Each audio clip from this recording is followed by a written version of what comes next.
Hello, everybody, and thank you so much for joining us for the 21st SF Doc Fest. So happy to have you here. The festival is running June 1st through 12th. It'll be at the Roxy Theater in San Francisco, as well as online. So thanks again for joining us for the Keepin On virtual Q&A. This film is also screening at the Roxy on Sunday, June 5th at 2 p.m. So hopefully you can come out in person and join us to share Q&As with so many more of the filmmakers of this awesome program. Thank you both for joining me today. Hi, Kirk. Hi, Kyle. So lovely to have your films highlighted in this local-centric film that kind of talks about the remnants of the past in a ephemeral way. We're so glad to get to share your stories today.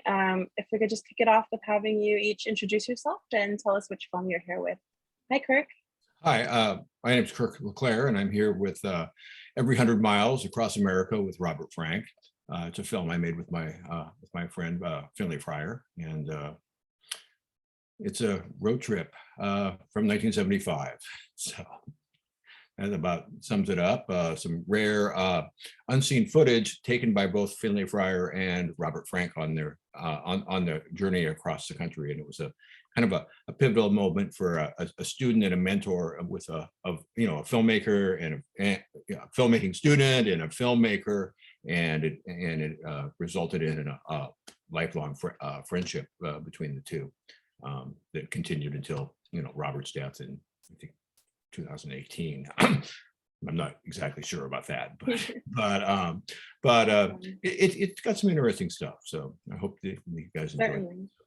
Thank you so much, Kirk. Hi, Kyle. Thank you for joining us. Hey, yeah, thanks for having our film.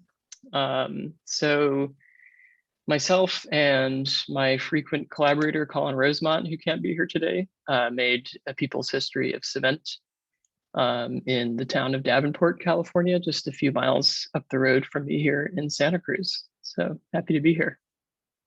Wonderful. We'll just kind of reverse this. Kyle, do you want to tell us a little bit about the genesis of the film, how it came together, and what drew you to the subject material? Yeah, sure. So I've been living in Santa Cruz for a couple of years now, and as one does in Santa Cruz, I was driving up the coast any number of times and would always drive past this hulking cement plant right on the side of the freeway that looked pretty long abandoned. And I knew it was a cement plant. That was about all I knew about it. But I think just the genesis of this entire film that you just watched really came from this kind of like mystery that sort of exuded from this strange abandoned plant. So my friend and I kind of came at it from a visual perspective, just seeing how much of a story could we make from this sort of character of this cement plant. And of course, the more we learned about it, the more we realized, oh, there's actually this whole town and this whole history and people who worked in this place, and dust that rained down on this town for decades, and other sort of problematic environmental things that happened.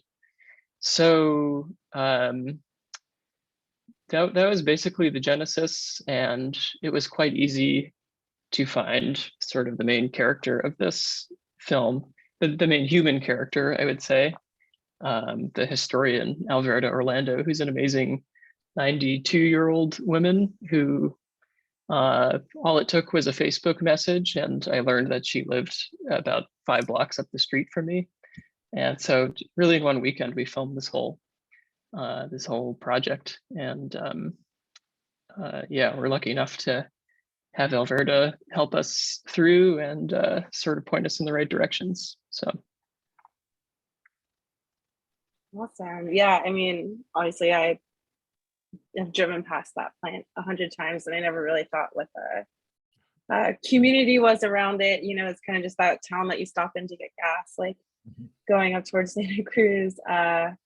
So it was really interesting to see not only the backstory, but kind of how you approach this concept of community and kind of what settles to the ground. in a lot of ways. So thank you. Hi, Kirk. Do you want to talk about kind of the genesis of your film? And do you want to start off by just giving us a little bit of background about Robert Frank, who some might know as a very prolific kind of underground filmmaker and photographer, and how you found this subject and kind of found your way into the material?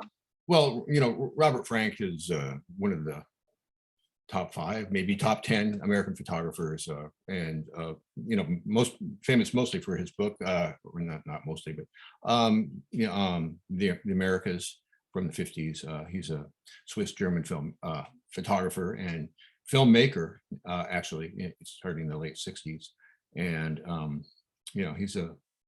he's a major figure. And so the genesis of my project, though, was I've been friends with Finley Fryer for many years, going back into the early 80s. And we're both artists living in San Francisco.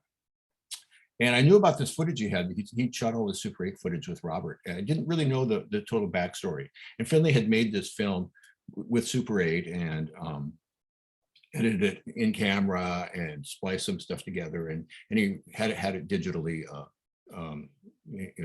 digitized a couple of years ago. And I was kind of anxious about seeing this because when you had Super 8 film, pre-digital age, you never saw it, and plus it's super fragile. So he had it transferred, and that was great. And so I got it, and then I went up and visited him in Dunsmuir and interviewed him to have him talk about the film. I'm kind of a one-man operation. And then I came back to the Bay Area here and put it together. The really interesting thing is the music in the film was Finley and I back in the 80s. We played music together a lot, and Finley we would get together once a week and work on songs. And again, this is the back and forth track cassette stuff. So now in the digital age, I went through the hundreds and hundreds of hours of tapes and found a few things that would fit. And the major song in my film is Cutting Across Nebraska, that Finley had written about this very same road trip. And I'd always really liked the song. And fortunately, I had a pretty good version of it that I taped with him back in the 80s. And so then I went through the other stuff, and a lot of it tied into his relationship with Robert and whatnot. And so the soundtrack was really an important part of the film, of the film for me. And so I think there's just, I'm seeing interesting connections here, Kirk, because sorry to interrupt you, but former bandmate of mine, when I lived in Olympia, he provided music, and his music was sort of central to building sort of the language of the film for us too. So nice connections there. Right. Music's a really pretty important part of film. And my film, I've made a few films. I'm not really a filmmaker. I'm really more of a visual artist. And I just started making films because finally the technology became where I could do everything myself. I wanted to make films back in high school, back in the 70s, but it was just so much, get the work, print, I mean, all this kind of stuff. And now that you can do it yourself, it became really available to me. And I have a real big interest in music. I have made a full-length documentary on the punk rock movement in Montana, which I showed at a few festivals, and only in Montana. Nobody else is really interested. But that, and I did a short film with Chris Strutz, with the founder of Our Holy Records and stuff. It's online. You can watch that. I'm going to release the punk rock movie through with a record album kind of package. We're working on it right now. Right now pressing plants are really backed up to get records made and stuff. So hopefully this summer it's going to come out. And a lot of the stuff on the record. And when we started, we were going to do a DVD, but I'm just going now. I'm going to do a few DVDs, but I'm just thinking like, I don't even really watch DVDs anymore. And yeah, there's no more physical media. It's right. An interesting kind of thing. But we have another interesting connection, right, Kyle? You also did sound on another film that's screened in this program, Contents Inventory. So I think there's a confluence, not only because all these films kind of hail from the Bay Area, but I think you're kind of seeing like-minded things coming together. So Mhm. I love that interconnection. It's really cool. So Kyle, what do you play? You're a musician as well? Yeah, I sort of dabble in guitar and folk stuff. Actually, and another connection there is, yeah, I used to work at Smithsonian Folkways recordings, which, Our Hooli is, yeah. yeah, Awesome. they retained our Hoolies, Right. all of the catalog. Yeah, so Well, you should see my good. film. I have it on my site. That it's called Down Home Music: The Story of Our Hooli Records. But that took 3 days to film. Chris, he's like 92 or something. He was so crabby. I'm going, Chris, you got to wear the same outfit every day. And that was a struggle, because he's going, oh, if I feel like it, I will. Oh, continuity. And he well, would, it was pretty funny, because he would get there, we did it over a period of 3 days. We could film for about an hour or something, and then he had to go have lunch, and so then we would eat lunch, we'd come back, and then we'd do about another like hour and stuff. But he is super well rehearsed. He has a story that he tells that is really succinct and about everything. And the cool thing was, he had all these photographs he took from all the people he recorded.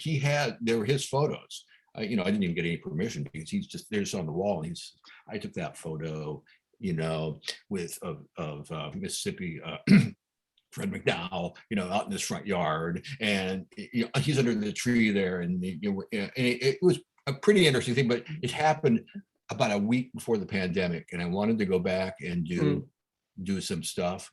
And he lives in a senior living facility. He went into lockdown. And so, I'm just going, okay, this is what we have. Because when he first started, he was really crabby, and kind of, he wasn't, he doesn't go like, he goes, is this the film that you're working on now, Kyle? No, or Kirk? no, I've done it. I've already done it. Yeah, Mhm. it's available on Vimeo. Cool. How about you, Kyle? Are you working on anything new? So I just finished up about 30-minute documentary.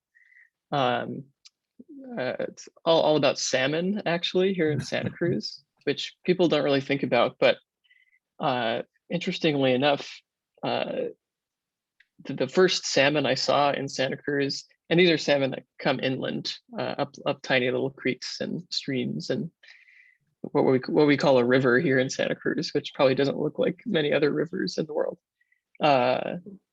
The first salmon I saw was actually in San Vicente Creek, which is a creek that runs right behind the cement plant. So I think there's sort of in working on that, the cement film and Irene's film contents inventory, I think there's I think Santa All Cruz of is the just sort of an tendrils inspiring. coming together. Yeah, right. Cool. Well, that's just about all the time we have for our Q&A today. Thank you both so much for joining us. Cool. And thank you to our audience. I encourage everyone to come out to the in-person screening on Sunday the 5th at 2 o'clock to check out these films on the glorious Roxy screen and meet some of our other filmmakers. Thank you both so much. Okay. Thanks.